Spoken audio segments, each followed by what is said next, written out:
Subscribe করুন Sony ৮, click করুন bell icon.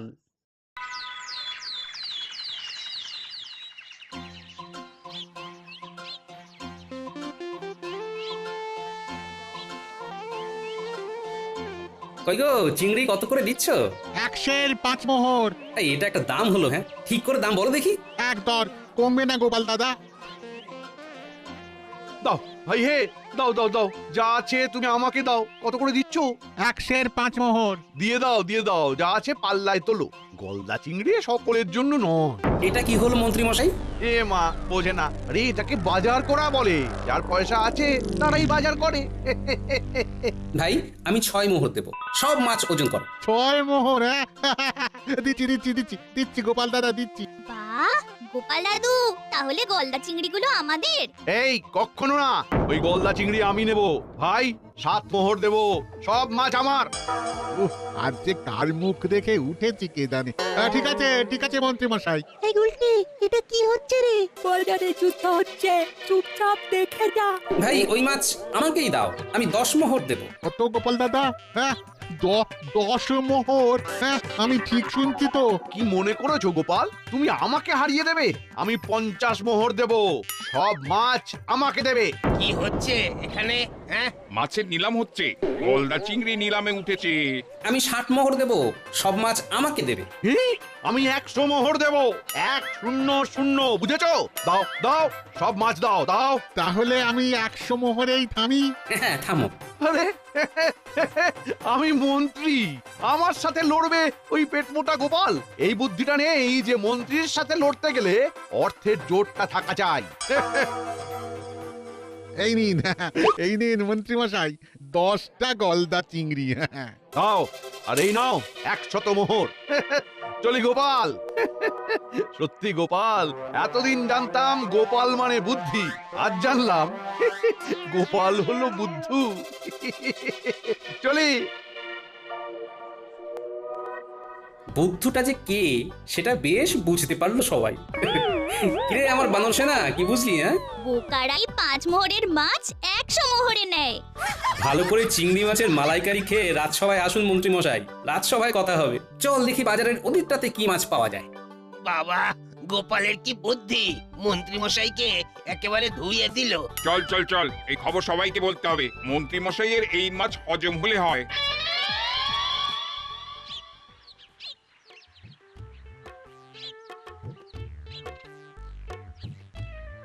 ও মন্ত্রী মশাই, রাজ্যে তো একেবারে ঢিড়ি পড়ে গেছে। এই, তুমি আর কাটা ঘায়ে নুনের ছিটে দিতে এসো না তো। আমি মরি নিজের জ্বালায়, নগেন আমার গোবরে গেছে। আরে আমার উপর চড়ছেন কেন? বোকামি করলেন আপনি আর রাগ দেখাচ্ছেন আমাকে। আবার আবার তুমি আমাকে মনে করাচ্ছ। মন্ত্রী মশাই, আমি আপনাকে খুব সম্মান করি। আপনি এই রাজ্যের মন্ত্রী, মহারাজের পরেই আপনার জায়গা। সেই আপনাকেই ওই গোপাল মার ঘোল খাইয়ে দিল।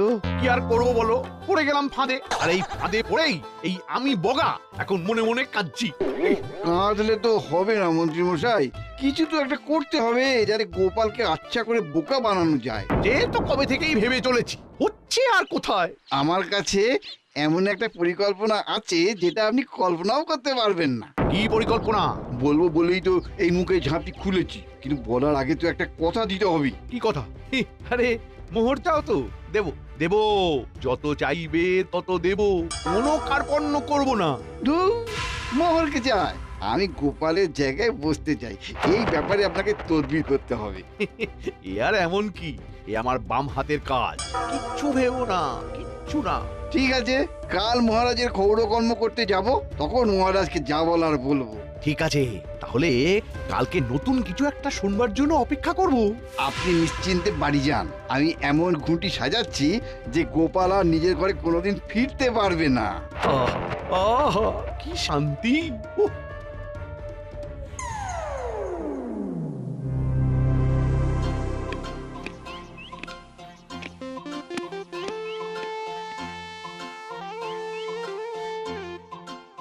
কি মন্ত্রী মশাই, গলদা চিংড়ির পদ খেলেন? ও, আজ বুঝি মন্ত্রী গলদা চিংড়ি কিনেছে? বাহ বাহ বাহ বাহ, খুব ভালো। জানো তো মন্ত্রী, গলদা চিংড়ি আমার খুব প্রিয়। তা কত দাম নিল?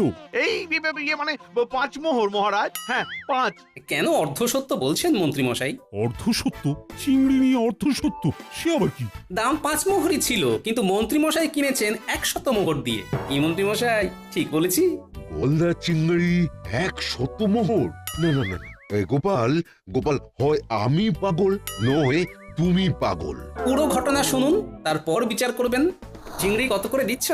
100-এর 5 মোহর। গলদা চিংড়ি সকলের জন্য নয়। ভাই, আমি 6 মোহর দেবো। 7 মোহর দেবো, আমি 10 মোহর দেবো, আমি 50 মোহর দেবো। আমি 60 মোহর দেবো। আমি 100 মোহর দেব। তাহলে আমি 100 মোহরেই থামি।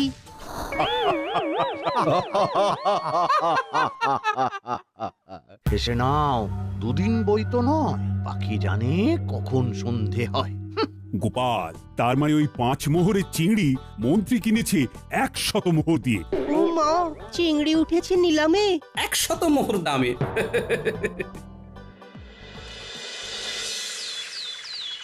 বাবা, এই এত সব ব্যাপার ঘটে গেছে। তবে আর বলছি কি, মন্ত্রী মশাই পুরো বোকা বনে গেছেন।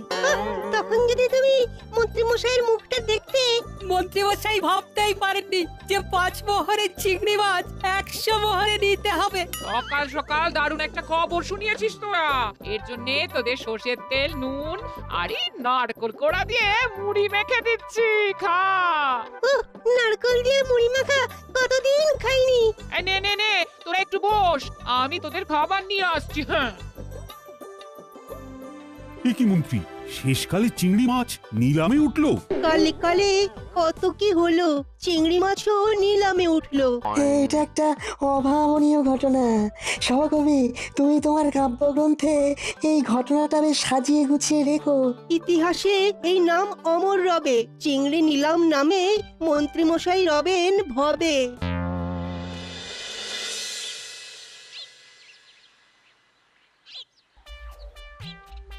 কি মন্ত্রী মশাই, হালচাল কেমন? কি আর বলবো, চিংড়ি নিয়ে আজ গোপাল যা করলো তাতে আর চিংড়ি কোনো দিনও মুখে রুজবে না। আর গোপালকে দেখলেই ওই চিংড়ির কথা মনে পড়ে যাবে। আরে ঘাবড়াচ্ছেন কেন? কাল সকালটা হতে দিন না, তারপর দেখুন কি হয়। গোপাল জব্দ হবে বলছো? বলছি মানে করে দেখাবো। আপনি ঘরে যান, মাথা ঠান্ডা করুন। ওই গোপালের ওপর আমারও খুব রাগ আছে। ওর খুব বুদ্ধির অহংকার। ওর বুদ্ধির করে যদি জল ঢালতে না পারি তো আমার নাম পবন নয়। ঠিক আছে ঠিক আছে, তোমার কথায় আমি বিশ্বাস করছি।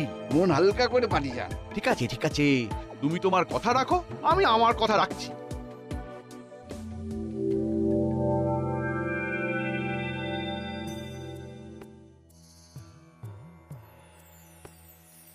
মহারাজ, আমরা তো পুরুষানুক্রমে আপনাদের সেবা করে চলেছি। তা কি আর জানি না পবন, তোমার বাবা আমার বাবার ক্ষৌর কর্ম করত, তোমার ঠাকুরদা আমার ঠাকুরদার চুল দাড়ি পায়ের নখ কাটতো, আর এখন তুমি কাটছো। হ্যাঁ মহারাজ, আমার বাবার কাছে শুনেছি আপনার বাবার চুল ছিল রেশমের মতো। তারা সব স্বর্গে গেছেন, মহান আত্মা। বুঝলে পবন, বাবার কথা মাঝে মাঝে খুব মনে পড়ে। আপনি দেখেন খুব সুখে রয়েছেন, কিন্তু আপনার বাবা ঠাকুরদা কেমন রয়েছেন এটা জানা তো আপনার কর্তব্য। সে তো ঠিক বলেছ, কিন্তু স্বর্গ থেকে খবরটা কিভাবে আনবো? একজন চালাক চতুর লোক লাগবে, আর একজন তান্ত্রিক লাগবে। আপনার সবাই চালাক চতুর লোক আছে মহারাজ? আছে মানে? গোপাল, আমার গোপালের মতো চালাক এই মুহূর্তে কোথাও নেই। ব্যাস, তাহলে তো কথাই নেই। আপনি গোপালকে বলুন, আর আমি তান্ত্রিকের ব্যবস্থা করছি। বাহ, বেশ বেশ, খুব ভালো। তাহলে কবে গোপাল যাবে? শুভ কাজ কি দেরি করে কেউ করে? বটেই তো। আপনি লোক লাগিয়ে গোপালের বাড়ির কাছে একটা বেদি করিয়ে নিন আজকের মধ্যে, তাহলে কাল গোপালের স্বর্গযাত্রা। কিন্তু গোপাল কি করে স্বর্গে যাবে? কেন, মন্ত্রের জোরে গোপাল ওই বেদির ওপর বসবে। তার আগে বেদির চারধারে শুকনো কাঠ সাজিয়ে রাখতে হবে। গোপাল বেদিতে বসা মাত্র শুকনো কাঠে আগুন লাগিয়ে দিতে হবে। ওমা, গোপাল যে আগুনে পুড়ে যাবে। তাহলে তান্ত্রিক কেন আছে মহারাজ? তান্ত্রিকের মন্ত্রের জোর গোপালকে সশরীরে স্বর্গে নিয়ে যাবে। একবার ভাবুন মহারাজ, স্বর্গ থেকে আপনার বাবার খবর পেলে আপনার বৃদ্ধা মা কিরকম খুশি হবেন। ঠিক বলেছ, তার মানে বলতে চাইছো বিপদের কোনো সম্ভাবনাই নেই?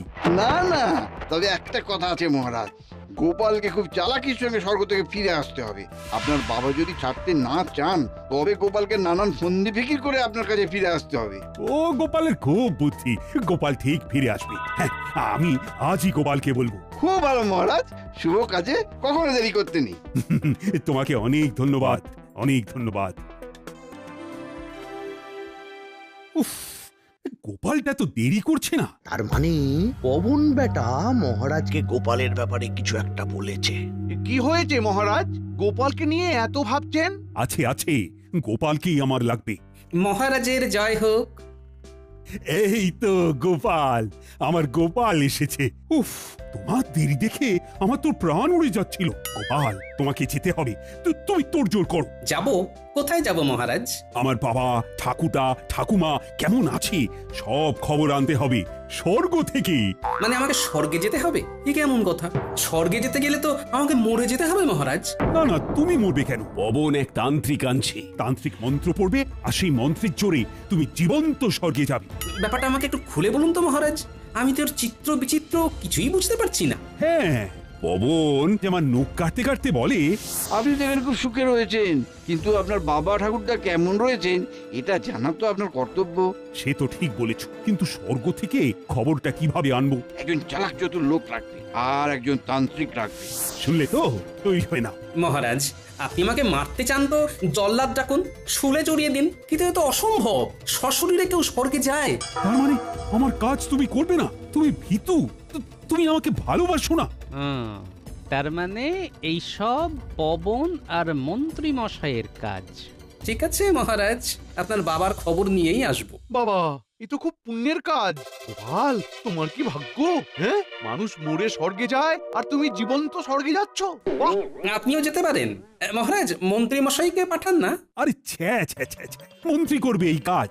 কোথায় তোমার বুদ্ধি আর কোথায় চিংড়ি নিলাম মন্ত্রীর বুদ্ধি? না না না, তোমাকেই যেতে হবে। শোনো গোপাল, তুমি তোমার বাড়ির বাইরে আজ রাতের মধ্যেই বেদি একটা তৈরি করে নাও। যাক, একটা বাঁচার রাস্তা পাওয়া গেল। বেদিটা আমি তৈরি করব, আর একটা উপায় বিজ্ঞানীর কাছ থেকে নিতে হবে, আগুন থেকে বাঁচবার উপায়। ঠিক আছে মহারাজ, তাই হবে। আমি আজই বাড়ি ফিরে বেদি বানাচ্ছি। বাড়ি যাবার আগে খাজাঞ্চির কাছ থেকে তোমার যত লাগবে মোহর নিয়ে যাও। যথাজ্ঞা মহারাজ। গোপাল মেনে নিল? এ তো অন্যায়। না না, গোপালের সাথে কথা বলতে হবে। এবার আপদ বিদায় হবে।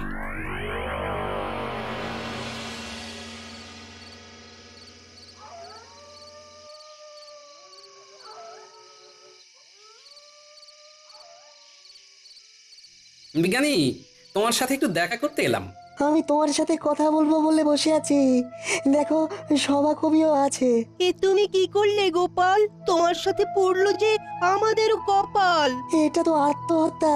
আগুনের তাপ থেকে কিছুক্ষণ বাঁচার উপায় কি আছে বিজ্ঞানী? হ্যাঁ, তা আছে। আমার কাছে একটা তেল আছে, যেটা সারা গায়ে মেখে দিলে আগুন বেশ অনেকক্ষণ তোমাকে কিচ্ছু করতে পারবে না। ব্যাস, এইটুকুই আমার জানার ছিল। তার মানে আমাদের গোপাল নিশ্চয়ই করেছে ফিকির কিছু, স্বর্গ থেকে কাজ করে চলে আসবে ঠিক পিছু পিছু। কি ভাবছো আমাদের বলো, আমাদের চিন্তা দূর করো। ওখানে কাজে লেগে গেছে আমার বানর সেনা আর কিছু আমার শুভাকাঙ্ক্ষী।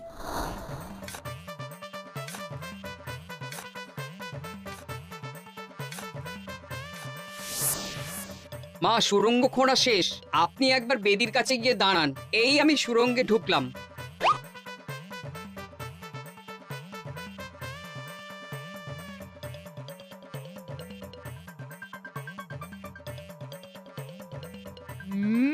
বলি সুড়ঙ্গখানা বেশ জব্বর হয়েছে। হ্যাঁ, গোপাল দাদা যেরকমটি বলেছে ঠিক সেই রকম সুড়ঙ্গ আমরা করেছি।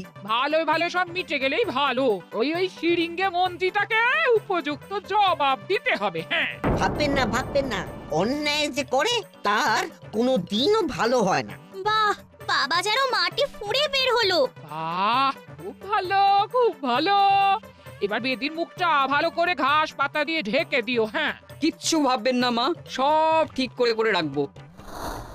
বাহ, ভেবেছো তো ভালো।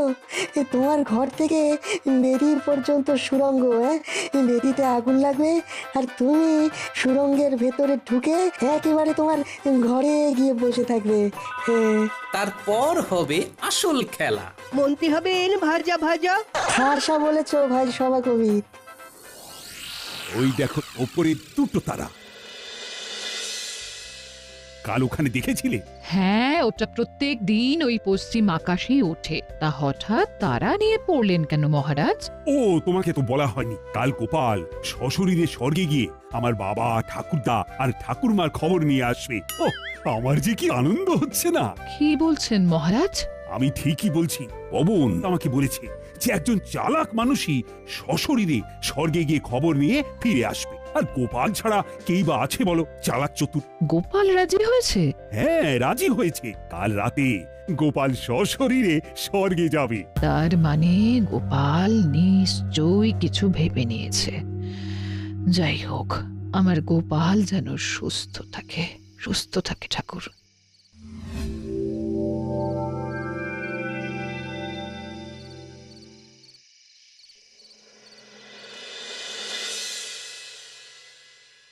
নেপলা, মুখটা দুঃখ দুঃখ করে রাখ, মন্ত্রী মশাই আসছে। ঠিক বলেছিস, গোপাল দাদু বলেছে কেউ যেন কোনো সন্দেহ না করে।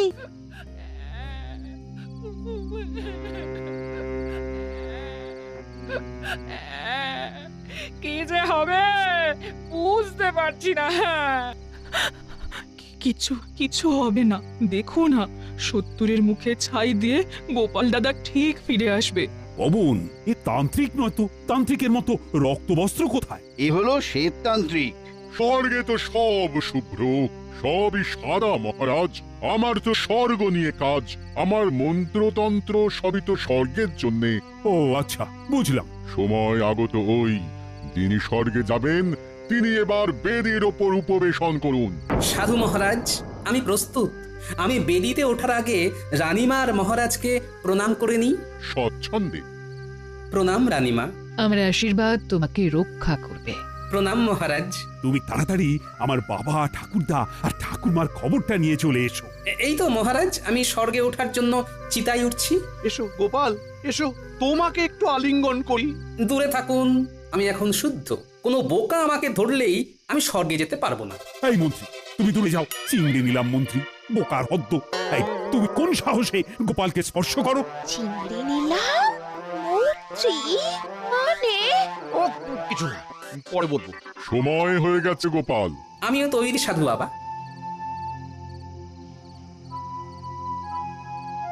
এই আমি বেদিতে উঠলাম। যাই গো গিন্নি, আমার শ্বশুর আর তোমার শ্বশুরের সাথে দেখাটাও করে আসবো। নাও সাধু বাবা, তুমি মন্ত্র বলো আর আগুন জ্বালাও। কিলিবিলি কিলিবিলি কিলিবিলি কিলিবিলি চলেন স্বর্গে, কিলিবিলি কিলিবিলি কিলিবিলি কিলিবিলি চলেন স্বর্গে।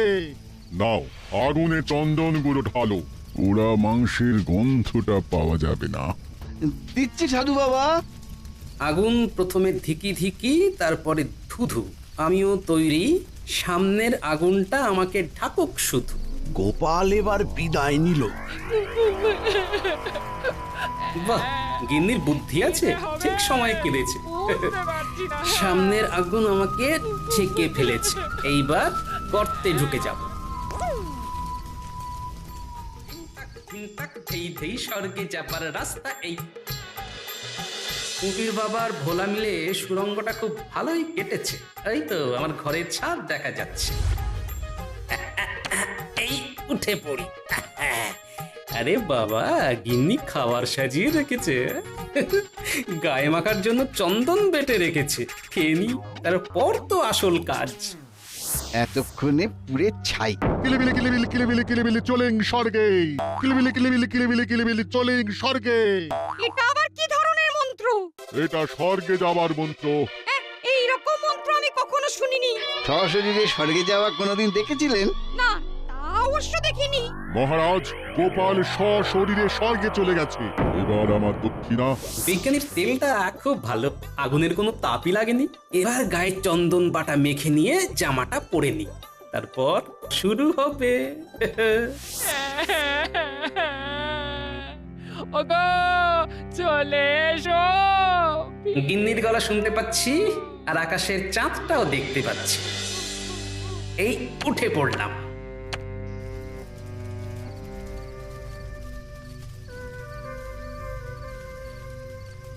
ফিরে এসেছি গিন্নি। মহারাজ, আমি স্বর্গে গিয়ে আপনার বাবার আর ঠাকুরদার সাথে দেখা করেছি মহারাজ। করেছো? কি কেমন আছেন ওনারা? খুব কষ্টে আছেন। ও, তা কষ্টটা কিরকম? ওনাদের তো চুল দাড়ি বেড়েই চলেছে, সেই দাড়ি পায়ে জড়িয়ে যাচ্ছে মহারাজ। ওনারা হোঁচট খাচ্ছেন, পড়ে যাচ্ছেন, নখ বড় হয়ে গেছে। আপনি শিগগিরই এই পবনকে স্বর্গে পাঠান মহারাজ। ওরে বাবা, এ তো সাংঘাতিক কথা।